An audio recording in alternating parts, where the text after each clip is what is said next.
Yo, we are back and better than ever. Welcome to Fourth and One Podcast. I'm your host, Captain Boring. It's so good to be back. I am alongside NotCFBIII. Go ahead, hit that like and subscribe button. Go follow us on YouTube, Instagram, TikTok. Wherever you can find us. On Instagram, we're Fourth and One Podcast. On TikTok, we're Fourth and One Pod. Thank you, everyone, for being here. We are talking college football today.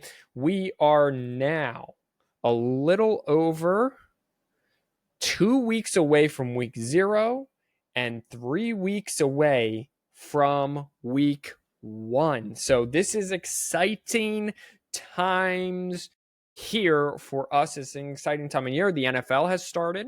Hall of Fame game happened. So last Thursday, it was the first week with football. There's football every single week until the Super Bowl now. So we made it, ladies and gentlemen. Notre Dame fans are still the worst. And I have declared war on Notre Dame fans. So that's just happening this year. Thank you all new subscribers who followed us on the YouTube channel. We are now up to 83. Thank you so much, right? Yeah. So thank you so much for everyone who followed. Coaches poll has come out. I cannot tell you the more useless things in this world. There are lots of them, but one of them is the preseason coaches and /AP poll. There will be an AP poll that comes out closer to the season, but the coaches poll so far is set up this way. And I did go back and look at 2024's preseason coaches and AP poll, and they were very similar, at least at the top.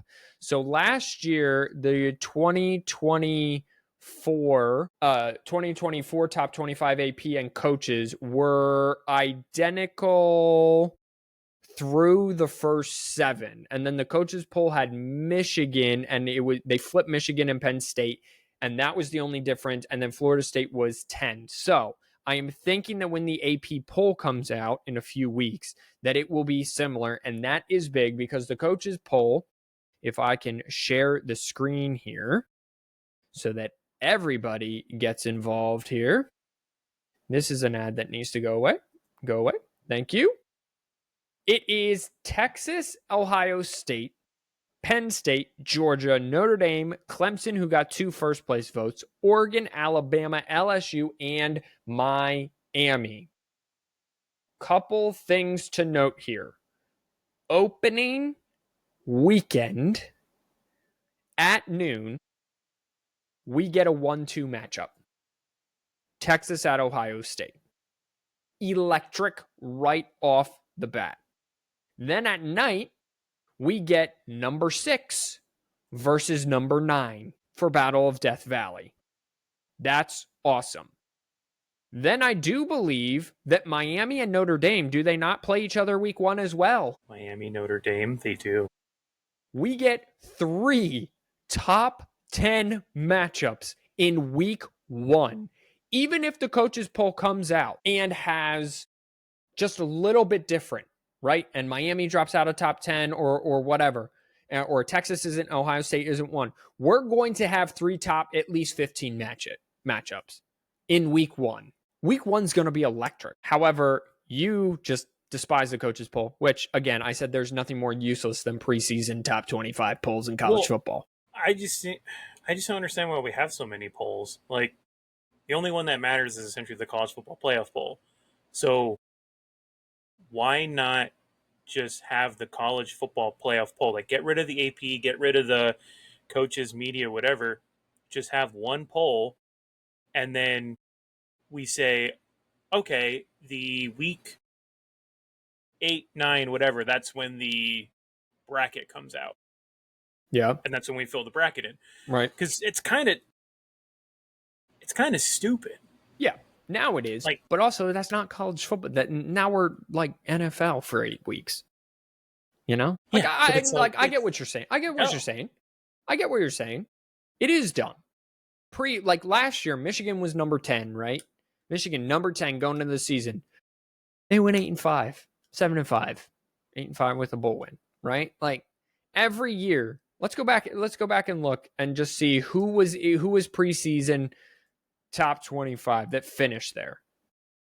Right? Iowa was in there? No. NC State was in there? Absolutely not. USC, Kansas? No. Arizona? No. Oklahoma State. One of the more egregious ones. Oklahoma State and Oklahoma, 16-17. Absolutely not. Utah was in there. Terrible season. The most egregious one, though, is Florida State, right? At 10. Like, these polls mean nothing. I get what you're saying. Who would have guessed that Florida State would have taken the nosedive that they had? Well, when they don't have a running game because their offensive line, their guard center guard combo can't even get a yard. We're talking about real life here. We're not talking about your woes of the video game. Listen, this offensive line, I did select Motivator as my second because I need to upgrade this offensive line as quickly as possible. It bothers me so much. I can tell. Yeah, you can tell. You can tell. Okay, so do you have any besides the fact that you don't like the polls and you just want one poll starting with college football playoff?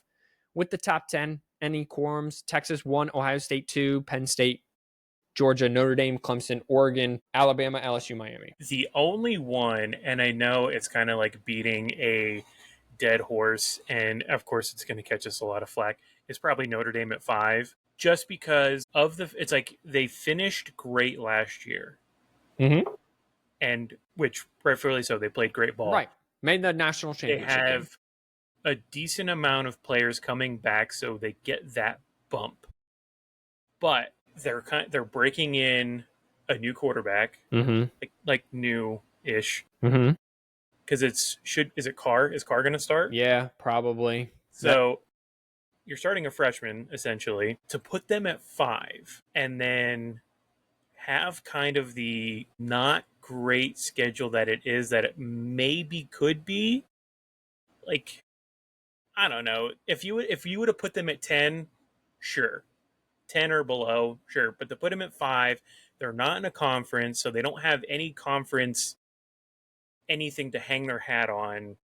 Like, Clemson should be with who Clemson has coming back, Clemson should be above Notre Dame, in my opinion. I agree with you. In my opinion, Penn State should be above Ohio State and Texas, because let's just dissect Ohio State and this banner behind me and this Michigan thing and that Michigan thing and this Michigan thing and this and this and this and this and this picture of Daddy Jim and that Lego of the big house. Everyone's, I'm an Ohio State hater. I am, but you lost your entire defense. You had 14 players drafted. You're starting a new quarterback. I understand you have Jeremiah Smith. I understand you have CJ Donaldson from West Virginia. Your offensive line went to the NFL. You lost your entire D-line. Penn State has all of that production returning of all the position groups, plus Drew Aller, starting quarterback. You're going to start an unproven Julian Sayin. And you have the best backfield, this is Penn State, in the whole country. Why is Penn State not above Ohio State? Why is Penn State not 1, right? I would have Penn State, Clemson, and then it gets real murky. Then if you want to do Texas, Ohio State, Georgia, Georgia even has a lot of question marks. They're at 4. The fact that Clemson's behind there, and then if you go one right below Clemson, Oregon and Alabama, lots unproven there. So why isn't LSU above them, especially at the quarterback position? I value experience at the quarterback position. I think we both do. Do we not? Yeah, which I think for whatever reason they are assuming that Arch has just tremendous amounts of experience. And because, first off, it's the SEC. So the SEC always gets the bump above everybody, right, even though they haven't won a national championship in 2 years. Let's go. It's kind of, the superior conference, but hasn't won in 2 years, which is okay. But I don't know if Arch is going to be as good as what he is. And I'm I feel like he's not, just because they're already painting him as like Peyton Manning, but just because he's related doesn't mean he's going to be. I know, like saying like putting Penn State above both of them. Yeah, sure. Yeah, you can do that. It's kind of hard when you get into the 1, 2, 3, 4s because it's like either one of them could probably be number one. Sure. Ohio State doesn't have the greatest schedule. Penn State, we know, doesn't have a good schedule. Georgia and Texas are obviously going to have really good schedules because it's the SEC and they all play against each other, but generally their non-conference games are not good. Texas and Ohio State, I mean, we'll figure it out. Texas, Ohio State, one of them is going to be number one. One of them is not going to be number one. Georgia, we have to wait a little bit longer on. But the point of the polls, Robert, is exactly what this podcast has become for the last 15 minutes. We're talking about it, right? We're yelling about this. Sorry. we're talking about it. We're getting clicks on the internet. We're getting views on the internet. That's the point of these polls. I mean, I guess, but I get what you're saying. Very interesting. I just looked in the others receiving votes. Would you like to know some of the teams that are receiving votes in the coaches poll, but not in the top 25? Let me hear some of these names. Okay. Memphis received 34 votes. Army received 33. TCU, 24. Nebraska, 19. Navy received 14. There are lots in between here. UNLV received 8, along with Florida State. Duke received 12. Georgia Tech, 27. Vanderbilt, 3. Kansas, 6. There is one team that received 1 vote. Would you care to guess? It is a non-Power 4 school. I will give you that. I kind of looked. So you looked already. Oh man, it's Buffalo. Well, yeah, because I have it up because I'm like, okay, yeah, following along with you, and then I like others receiving votes, and my eyes essentially go right to the bottom, and it's Buffalo. And it's Buffalo. Like, and it's Buffalo. All right. All right. Can you tell me the starting quarterback of Buffalo? Starting quarterback of Buffalo? Yeah. No. Okay, great. Can you tell me who's the head coach of Buffalo? No. Okay, neither can I. All right, so I don't feel as bad. A little Maction on a Tuesday. That was the greatest tweet this week. I will tell you, and I just want to share that with everyone real quick because we're falling down rabbit holes today because we really don't have anything besides this poll, and we're gonna do kickers and punters for the all fourth one team and maybe some super relatives, as aka wants to call them. Other than that, we don't really have anything. Did I send that to you guys? Was that a picture or a link? Should have been a picture. Should have been a picture. All right. Well, it's past the parking. All right. So here we go. This happened this week. It's a YouTube comment on some video. Can't tell you, but here we go. It is from TKing701, and it says, "Congrats on your 5-star recruits and your $100 million facilities, SEC fans. Meanwhile, the MAC is out here playing real football in front of 14 people," that gets me, "and a raccoon on a Tuesday night during a blizzard. You ever seen a punter throw a touchdown to a long snapper while the scoreboard's on fire? Didn't think so. While y'all are busy arguing over which frat-funded dynasty is less fraudulent, Toledo's cooking up a triple reverse flea flicker in a game that ends 43-42 after 6 missed PATs and a goalpost gets stolen. That's not football. That's Maction. You wouldn't survive 1 quarter in Ypsilanti." I absolutely love it. And that's the They're not wrong. And they're not wrong. That's the transition.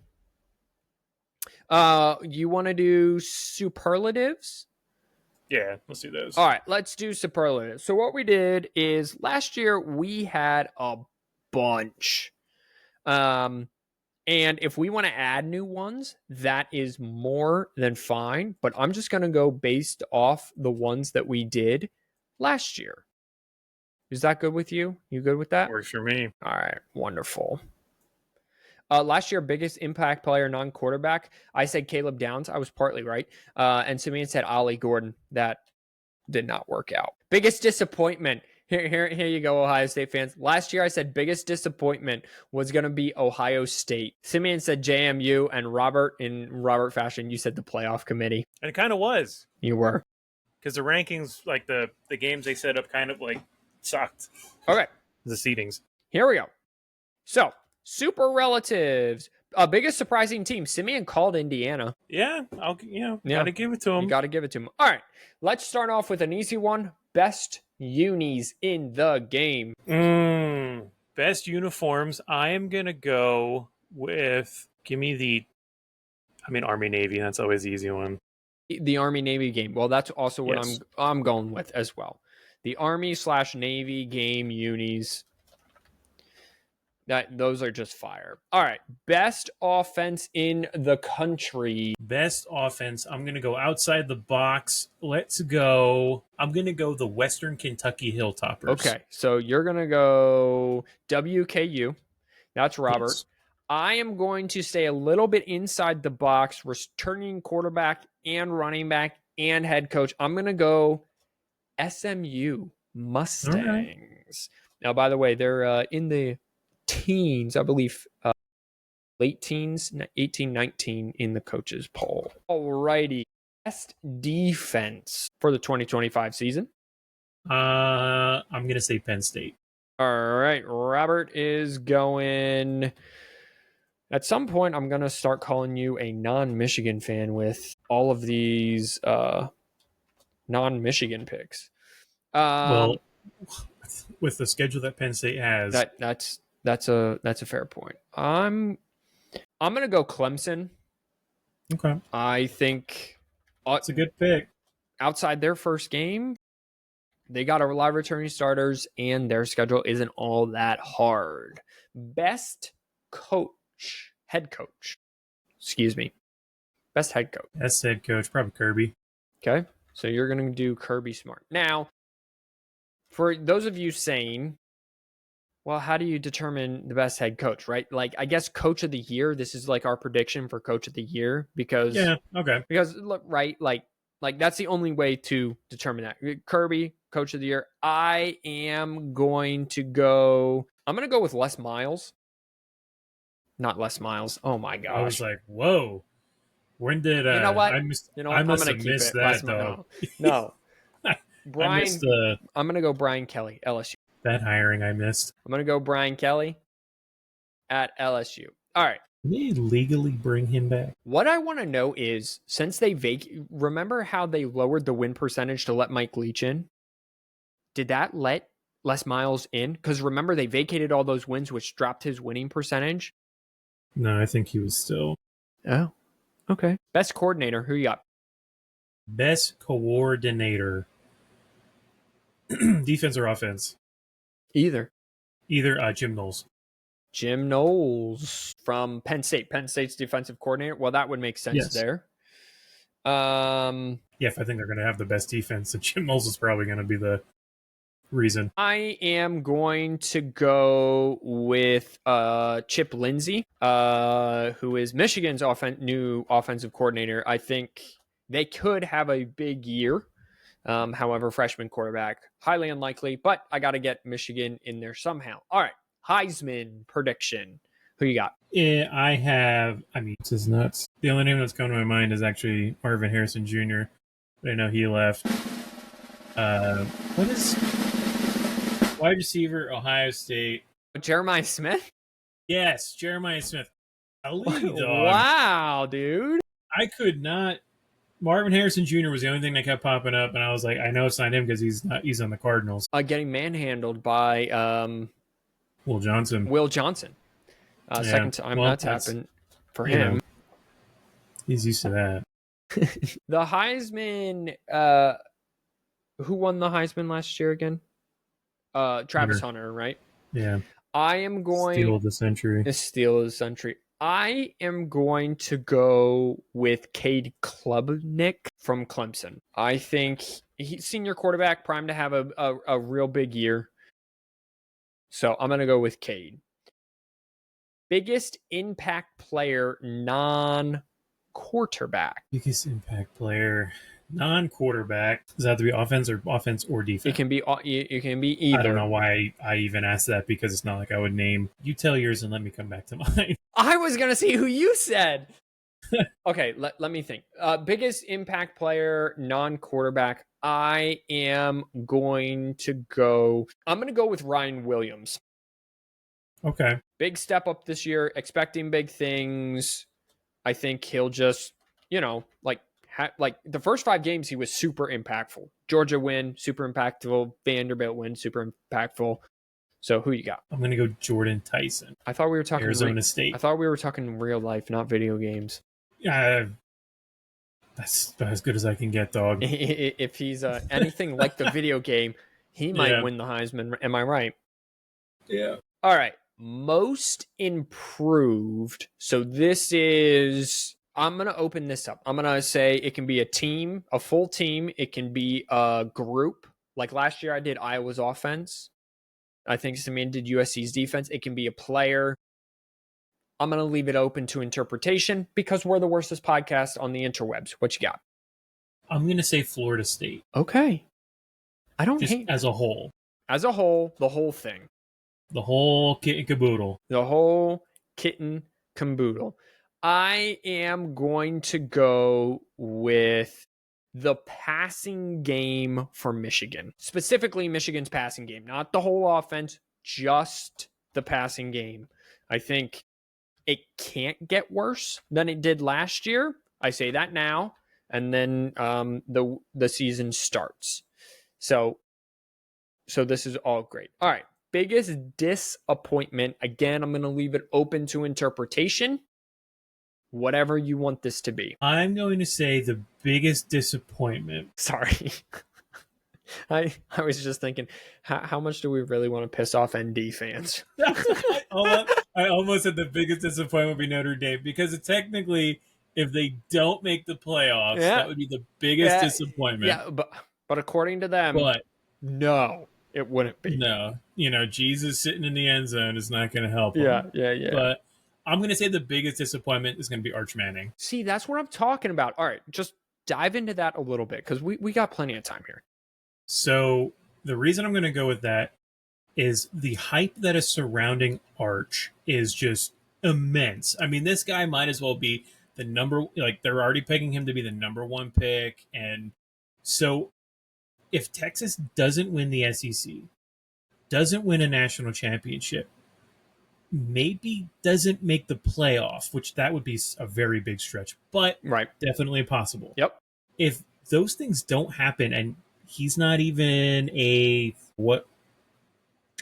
maybe not even a 4,000-yard passer, like that's bad. That's like a severely underperforming on a grand scale. Is the number 4,000? What if he does like 3,500 yards, 3,700 yards? Like, what is that threshold in terms of for you? So for me, I'm basing it off of last year. Cam Ward, #1 pick, he threw for 4,300 yards. Number 5 was Garrett Nussmeier at 4,052.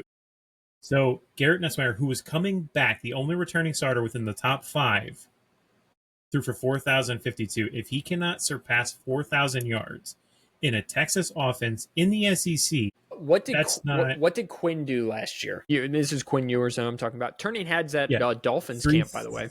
3,472. So I would say that's his. For me, that's his mark. 3,500 yards, right? Yeah, sure. I mean, that's just me. If you want to go with 4,000, that's fine. But I'm going to go with 4,000, because 4,000 shouldn't be unobtainable with Texas offense. I mean, Will Howard only threw for 4,010, but apparently he was the greatest quarterback to ever go to Ohio State. So, take it for... Michigan's never had like a 4,000-yard passer in their history. Michigan's also never been a pro throwing offense either. Yeah. And like Jake Rudock, I remember talking about this one time. Jake Rudock, in the history books at Michigan, spent 1 season there, Harbaugh's first year, and is top 5 in a whole bunch of categories, including passing yards, passing touchdowns. I think he has the most passing yards in a game. No, second most. Devin Gardner threw for like 500 against Indiana one time, I think. Yeah, it's Michigan. I feel like historically is such a weird team because we always want them to be this very pass-heavy offense, Right. just because that's college football now. College Sure. football, like Jackson Dart, Cam Ward, Kyle McCord, they throw the hell out of the ball. But Michigan won a national championship not by throwing the ball, by running the ball, and maybe stealing signs. Who knows? Listen, But we won the national championship. stealing signs isn't illegal. Advanced scouting is. August 5th, and the crybaby assholes that they are still like, oh, they're going to lose their national champ. It doesn't matter. I watched it. I recorded it on TV. I got pictures of it. I lived through it. They could take it away. The people down in Happy Valley are still talking about how great of a coach Joe Paterno is. Exactly. See that score right there? It happened. You know, it is what it is. Davis, Daddy Jim. Yeah. Like, you could take away whatever you just want. Like, still lived through it, still saw it, still did it. You know, Jim Tressel still was at Ohio State. Everything happened there. We still ran the ball 32 straight times to beat Penn State, you know? You know, it is what it is. Yeah. Notre Dame's still trying to figure out how to win a national championship. Notre Dame can talk when they win one. So, all right. Yeah. So you're going to go with Arch Manning. I'm going to go biggest disappointment. I'm going to go biggest disappointment in terms of expectations because they are my preseason number 1 or number 2 team. I'm going to go Penn State. I still do not believe in James Franklin in big games. As the last 3 big games he had last year, he lost Notre Dame, Ohio State, and Oregon, right? So I'm going to go with Penn State, and I'm going to narrow it down. I'm actually going to go James Franklin. Biggest disappointment is James Franklin. Because I just think that the goal line package last year at home at Ohio State couldn't punch it in from 1 yard out. Oregon gave up a bunch of points to them. They couldn't finish that game. And then the Notre Dame game all you had to do was go to overtime. You try to let Drew Aller throw, which I get it, but it was a college football 26 play. Like, you threw it late across the middle in a quarterback with limited experience. So I'm going to go James Franklin there. All right. So I'm going to change this. It used to be a Graham Harrell award for most likely to get fired by week 6. I don't know why Simeon put it that way. I'm going to go Jimbo Fisher because that's actually who this award is named. So the Jimbo Fisher Award for most likely to be fired by week 6. Robert, go. Luke Fickell. Yeah, we talked about this a lot. And the first 6 games on their schedule, I do not believe are very easy. I'm thinking here, Florida. I just think that Florida's got. I'm gonna be a little boring here, and I'm actually going to also go with Luke Fickell. Not even Hugh Freeze. I don't know if he would get fired, but what's their schedule? I got it. Okay. They get Baylor, Ball State, South Alabama. Then they get Oklahoma. So 1, 2, 3, 4, 5, 6. 6 is versus Georgia. They have Texas A&M and Georgia back-to-back and Oklahoma. If they lose to... Yeah, I'm going to go Hugh Freeze. You're right. He was my number 2. Yeah. I was like, he very well could get the can. Yeah, especially in SEC country, right? Yes. Like... I mean, for all we know, Kalen DeBoer could get the axe, too. Dude, Kalen... never be the guy after the guy. Never be the guy after the guy. However, I will state this for Alabama fans. I do not believe if Kalen DeBoer goes 9-3, he should get the can. But we all know how that works out. No. Well, there will be definitely be rumblings, and there'll be. I mean, Paul Feinbaum will be. This was a wrong choice. He's not an Alabama man. You need bigger ears to play Paul Feinbaum. Oh, I was like, huh? You need some satellites. All right. Most overhyped player. Most overhyped player. Ooh, that's kind of. Oh, I mean, Arch, but it's kind of. He's an easy target right now because there is so much hype behind him. Because if it's not him, it's Jeremiah Smith. If it's not Jeremiah Smith, it's Ryan Williams. If it's not Ryan Williams, You're missing one. I want to say Garrett Nussmeier, but what conference? Oh, Bryce. Mm-hmm. I don't know. I haven't heard much about Bryce since, like, as the whatchamacallit's been going on. But no one from Ohio State, no one from Penn State, no one from Georgia, definitely not anyone from Notre Dame. Klubnik's not really getting any love. No one Oregon, no one Alabama. Nussmeier a little bit, but that's because Nussmeier has an insane amount to prove. I guess Carson Beck could have some because he looks like no one knows if Carson Beck's even going to be ready week 1. Yeah. Like, they still don't know. Like, he didn't do spring ball. He was supposed to be ready by fall ball. Like, I don't know if he's been out throwing or not. I'm gonna go Bryce Underwood. Only because he's on the cover as a true freshman. He's getting all this money. Michigan's passing game was horrible last year. And I know that I have the most improved is Michigan's passing game, and then Bryce Underwood is most overhyped. I get the irony here, but also I would start Mikey Keene. The other thing is, on the video game, he's already like an 84 overall. So I'm going to go Bryce Underwood, but the Michigan passing game, like, I think in a bowl game they threw for like 26 yards or something like that. Against Ohio State they threw for 62, I think. So I'm gonna go with Underwood. Who you got? Who you just settle on? I'm gonna go Arch. You're gonna go Arch Manning. Okay. All right. Now this one's a hard one, and if you want to replace the next two, that's fine. Highest scoring game. So that would require us to know schedules week in, week out, which is super hard to do. I'm gonna just take a shot in the dark, and I'm gonna go LSU Clemson for whatever reason is gonna be the highest scoring game. LSU Clemson. Love that. Ooh, I'll say it's the highest scoring top 25 game. Okay. Highest scoring top 25 game. Okay, let's change it. High scoring top 25 game. LSU Clemson. I am going to go with. I'm going to click on week 5 and just see who plays week 5. I'm going to go LSU Ole Miss. They play each other week 5 at Vaught Hemingway Stadium in Oxford, Mississippi. They are currently both ranked. Whether they both will be at the time, I do not know, but I'm going to go LSU Ole Miss. We'll go based off of the rankings right now. Okay, that's fair. All right.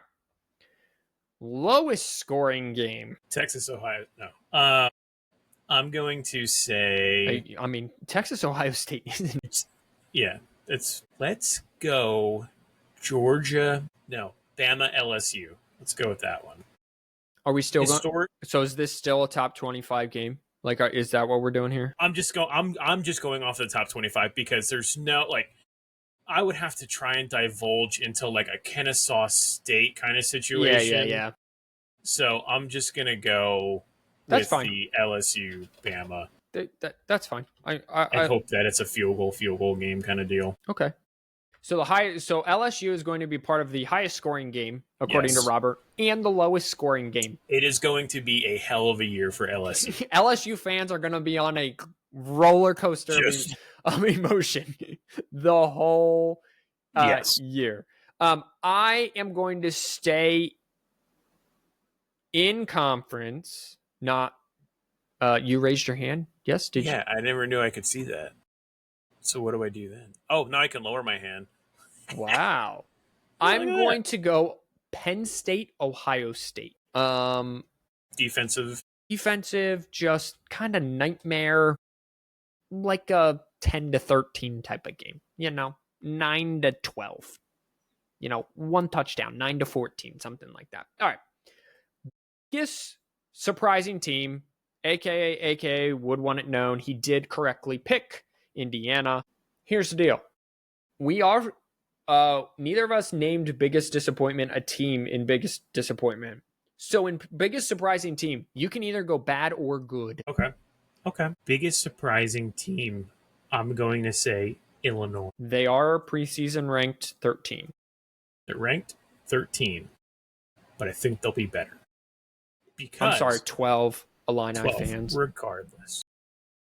If they manage to win the Big Ten, which would be a huge accomplishment for them, or even just make it to the Big Ten championship, considering the teams that we have in front of them, Ohio State and Penn State, who was my pick is Penn State as my choice to win the national championship. If they manage to make it to the Big Ten championship and maybe win, that's a huge. Even if they make the college football playoff, that's like they're not even like a thought of that, even though they're 12. I'm going to go the Duke Blue Devils. Okay. They received 12 coaches poll votes. I do like Manny Diaz as a defensive coordinator. I like Manny Diaz as a motivator. They bring in Darian Mensah, a good starting quarterback. They surprised a lot of people last year. I believe they did end up winning 10 games last year. I think that they could surprise some people, maybe even mess around and enter the ACC championship game conversation. So I'm going to go the Duke Blue Devils. All right. So that brings us to the end. Now, Robert, do you have any other ones that you pop off that you're just like, we need an award for this. We need a super relative for this. We want this. We're 41 minutes into the podcast. Let's say which conference championship is going to be the best game. Like, what's the best conference championship game? Best. You got one? I am going to the conference, the Sun Belt. Okay. Do you have opponents? Let me get to the Fun Belt here. Okay. I don't mess up these names. Yep. I am going with James Madison. Okay, JMU. Versus South Alabama. I had to make sure it was East and West. Yeah, sure. I'm going to go Big 12. I got to type this in. Big 12. And my teams for the Big 12, I am going to go with, if I can find the, okay, thank you. I'm going to go, it is going to be the TCU Horned Frogs against the Arizona State Sun Devils. Don't ask me why I chose TCU. Don't ask me why I chose Arizona State, but that's just how the Big 12 be rolling. Okay, so we are doing an all 4th and 1 team. We will keep track of the super relatives throughout the year. We are doing an all 4th and 1 podcast team. We are now down to kickers and punters. For a friendly reminder, this is the team so far. And what I'm feeling like we'll do weekly is we'll be like, hey, Garrett Nussmeier had a good game. And then we'll talk a little LSU, whoever. Katron Allen is the running back. Desmond Reed, Jeremiah Smith, Ryan Williams, Nick Harber, Jordan Tyson. I'm regretting that every single day, but we'll see. Best O-line, Georgia. Defense is Texas A&M and Clemson. Why we have 2, I don't know. The tight ends are Stowers from Vanderbilt and Lucky from Georgia. So we are doing kickers and punters. Robert, take it away. The best way we're probably going to be able to measure the kicker and punter is the Ray Guy Award and the Lou Groza winners. Okay. That's probably going to be our best bet. Yeah, probably. So I'm going to give you 5 teams, 4 groups. Okay. I need you to pick a punter and a kicker from each group. Okay, punter. And then we'll go picking from, Yeah, and we'll go that way. Got it. Okay. All right. Group number 1, Texas, Illinois, Florida, Notre Dame, and Iowa. So punter, I'm going to go Iowa, right? That's how you want it. And then kicker would be from another team? Yes. Texas. Okay. Group number 2, Ohio State, Arizona State, South Carolina, Clemson, and UNLV. I'm going to go South Carolina. They tend to have pretty good special teams for the punter. It was Ohio State. Who else? Arizona State. Wait, Clemson for the kicker. He hit the game winner of like 59 yards in the ACC championship game last year. Give me Clemson for the kicker. I do know that one. I don't know kickers and punters, everybody. Sorry. Like, at me, okay? Like, brother. What do you want? A lot of people are Alright. like, I don't even own a podcast. Oh, a lot of people also think that our podcast equipment should cost more because we're terrible. I just want that. That's fine. The, I mean, my the, shit's from Walmart anyway, so. the best comment is, can we put tariffs on podcasting equipment? That one did. That one I did like, actually. Yeah. Yeah. I mean, there kind of is, but. Yeah. All right, next group. Penn State, LSU, Michigan, Oregon, Michigan State. I noticed there's a lot of Big Ten in that group. Yeah. I'm going to go Michigan for the kicker, and I'm going to go Michigan State for the punter. You're going to punt a lot. I was going to say that, yeah, but, you know. The last group, which is very SEC heavy, Georgia, Ole Miss, Bama, Miami, and BYU. BYU for the punter and Bama for the kicker. All right. So now I just need one. Okay. This is for our punter. Okay, punter, got it. Iowa, South Carolina, yep, Michigan State, BYU. I'm gonna go Iowa just because historically, like the past 9 years, they've had the best punter. Right. Okay. And the kicker, Texas, Clemson, Michigan, Bama. I am going to go Dominic Zavada. Call me a homer, but dude was just money last year. Yeah, he was. Yeah. All right, so then next week, we're doing what? Stadium atmosphere? Next week, we will do stadium atmosphere, and that is the week before week one. So, the week before the week of week one. Right. So then the following week, we will preview games.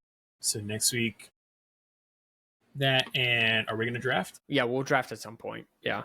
Okay. I don't know if we'll be able to do it live on podcast, or I mean, we could set it up for that time and do it while we're doing it. Or do we want to do it Monday, and then on Tuesday we can talk? We'll talk about who we have on our team. We could do that. We could do. We could draft that squad blitz. Yeah, absolutely. And then we will talk about everyone who listens to this podcast. Tune back in for that week 0 episode. So that episode is going to launch probably the 20th. Everyone needs to tune in because there are monetary winnings on the line. Each week we will be giving away monetary money. We will also, Robert, that week 0, start our parlay, working together as a podcast to hit a parlay. It's a 3-leg parlay, whatever we want it to be. We're going to work together and we're going to hit it. We're going to see how much money we walk away with come the end of the year. What? We got a little bit of time left. What rabbit hole you want to fall down to? What piques your fancy? Well, I was kind of thinking, because we did when we went and talked about the trophies for rivalries. Yeah. We never looked into some of the new ones that we would be having this year, between Missouri State, Delaware, and even James Madison. So, what do we have? James Madison. Do they have new trophies for a James Madison game? Well, any rivalry trophies. We have the Golden Shillelagh and stuff like that, or even if they have rivalries in general. You know what is a fun fact that everyone needs to know about? You dropped it in the chat, or who dropped it in the chat? That mascot. Yes. Oh, Dartmouth mascot. The keg guy. Yeah, Keggy the Keg. Yeah. He's kind of terrifying. I'm not gonna lie. So, yeah, James Madison has a rivalry against Richmond. Okay. Is there? I don't know if they still play it. Yeah, one's FCS. One's. Is there a trophy involved? I don't think so. It just says it's a rivalry. Who would you give the position right? The best debates position university, right? Who would you give the wide receiver to, LSU or Ohio State? That is a very good question, just because of the fact that obviously you want to sit there and say, oh, it is Ohio State because they are producing tons of wide receivers into the NFL. But I actually kind of think it would be LSU, because LSU receivers in the NFL are doing way better, like Justin Jefferson and Jamar Chase at least, versus Olave, who has been like okay. Garrett Wilson was good for like 2 years, and then he hasn't really done much. Jackson Smith and Jigba. He's kind of rising. Their biggest one right now is Terry McLaurin, right? Yeah. Right. Yeah, Marv Harrison hasn't been in there enough to really take off yet. And they had Michael Thomas. Yeah. I would say those are probably their two bigger, more recent ones. And then probably, Justin Jefferson and Jamar Chase are probably the two from, I don't know anyone prior to that. Well, there's Odell Beckham, Jarvis Landry. Yeah, all right. Right? I think LSU probably, it's close, but I think LSU might edge them out. Yeah. Maybe. Okay. All right. Quarterback That's a tough one too. Because USC there had a heck of a run for about 8 years. Right? Yeah. Like who's producing quarterback talent now, right? Lincoln Riley. Oklahoma had a run there between Baker and Kyler. And then Jalen Hurts, right? Caleb's kind of coming into his own from USC. Well, we'll see if he can hit a net. Yeah, for real. You look at Bama, they brought out Mac Jones to Yeah. You could kind of give them some credit for Hurts too. Yeah. Hurts gets a half point from each. But we're starting to see Tua just doesn't have a brain left because he too many concussions. There's nothing going on there. Mac just wasn't good. I think Mac was the product of his system and Belichick not having an offense, right? You look at, Michigan hasn't produced since John Navarre, Chad Henne, Tom Brady. Yeah, we'll see what JJ does. Yeah, JJ gets a full season under his belt. I don't think there really is a QBU. Yeah, because there's not they're not good enough long enough. I think some of the best quarterbacks that have played. Drew Brees came out of Purdue. There hasn't been a good Purdue quarterback since Drew. I think Oklahoma, in recent memory, has been the closest one just because they had the two. Baker and Kyler, and then Jalen, those 3 years there, Yeah, we can give it to them. That makes it. It makes sense. It makes as much sense as anything else does. Yeah. Right? Well, you know what? Why don't we just end it there? Unless if you got anything else, I don't got anything left. All right. This is what happens when two men just have full-time jobs and don't have plans. Thank you, everyone, for listening. We will be back next week. Only a few more weeks. Wash your hands, you filthy animals. Thank you, everyone, for being here. Like, subscribe, share, tell your family and friends. Listen. Bye-bye.